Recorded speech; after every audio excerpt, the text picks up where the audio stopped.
Africa के cancer hospital में cancer से पीड़ित 4th स्टेज का कैंसर था इस आदमी को, और उसके राइट एंड लेफ्ट में सभी लोग कैंसर से पीड़ित थे। एक अच्छी बात यह थी कि यह प्रभु को जानता था, और अपनी बीमारी के अंतराल में उसने और गहराई से प्रभु के प्रेम को जान लिया। उसके मन में आया, क्यों ना मरने से पहले मैं इन सबको जीवन की बातें बता दूं। ये सब भी उसी बीमारी से ग्रसित जिससे मैं ग्रसित हूं। वो रोज सबके बेड पर जाता और उन्हें यीशु के बारे में बताता, उन्हें क्षमा के बारे में बताता, उन्हें करुणा के बारे में बताता। और जब वो ऐसा काम रोज करने लगा, 2 महीने के अंदर उसने क्या देखा, उसके राइट एंड लेफ्ट के सभी लोगों की छुट्टी होनी शुरू हो गई हॉस्पिटल से, और सभी से मिलके जाते, थैंक यू, आपने हमारे लिए प्रार्थना की, मेरी रिपोर्ट्स में कैंसर नहीं आया। उसकी आंखों से आंसू बहते। लगभग उसकी वार्ड के सभी लोग कैंसर फ्री हो गए। That was great miracle. वो तब तक आनंद मनाता रहा जब तक सब ठीक नहीं हो गए। आखिर में लेफ्ट हैंड साइड में जो उसका पेशेंट था वो बचा था। उसने कहा इसको भी ठीक होना चाहिए, और एक दिन उसकी भी रिपोर्ट आई कैंसर फ्री।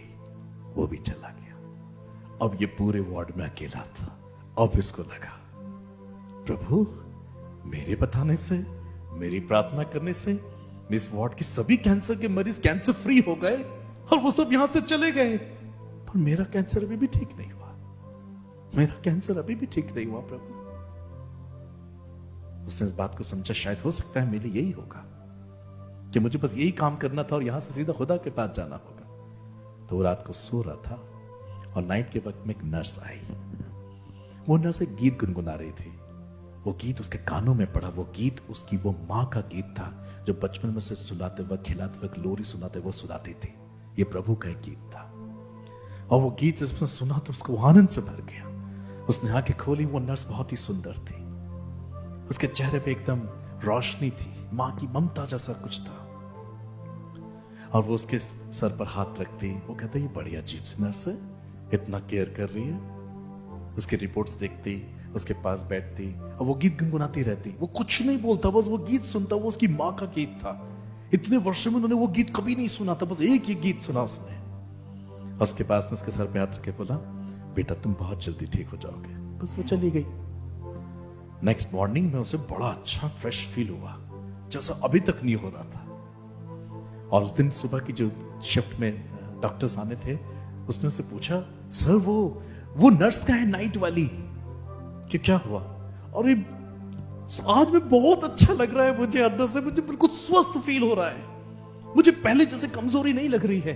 वो नर्स कहाँ है? वो कल रात को आई थी और वो ये गीत गा रही थी, और ये मेरी माँ का गीत था। उसने मेरे सर पे हाथ रखा और कहा, बेटा तुम जल्दी ठीक हो जाओगे। और मैं आज सुबह से बिल्कुल ठीक हूं। सॉरी सर, हमारे रिकॉर्ड के मुताबिक रात में कोई शिफ्ट में नर्स थी ही नहीं।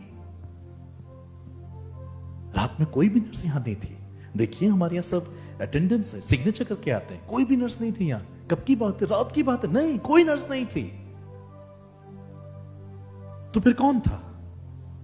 प्रभु की ओर से कोई दूत था वो, या खुद जो भी था प्रभु की ओर से था, जिसने उसकी मां का गीत उसे सुनाया।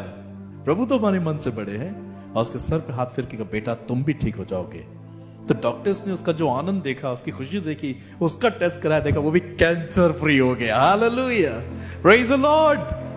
वो आनंद से अपने घर लौट के गया। परमेश्वर हमारे जीवन में ऐसे ही करता है। हमें एक दूसरे के लिए आशीर्वाद बनना चाहिए। लोग आपके लिए क्या करेंगे फर्क नहीं पड़ता, आपने लोगों के लिए क्या किया ये उससे फर्क पड़ता है। हो सकता है इस साल आप जब नए साल में आए तो आपने कहा होगा, ये साल मेरे लिए कितना अच्छा रहेगा, इसके लिए आप दुआ कर रहे हैं। पर ये साल आपके द्वारा दूसरों के लिए कितना अच्छा रहेगा, हमें ये सोचना चाहिए। मेरे लिए कितना अच्छा होगा, इट नॉट अ मैटर। मेरे द्वारा दूसरों के लिए कितना खास होगा, कितना अच्छा होगा, दैट इज अ मैटर। तो आप सच्चाई को जानते हैं, आप प्रेम को जानते हैं, आप करुणा को जानते हैं। इसे दबाना नहीं, यही करते रहना। स्वर्ग खुलेगा और आशीर्वाद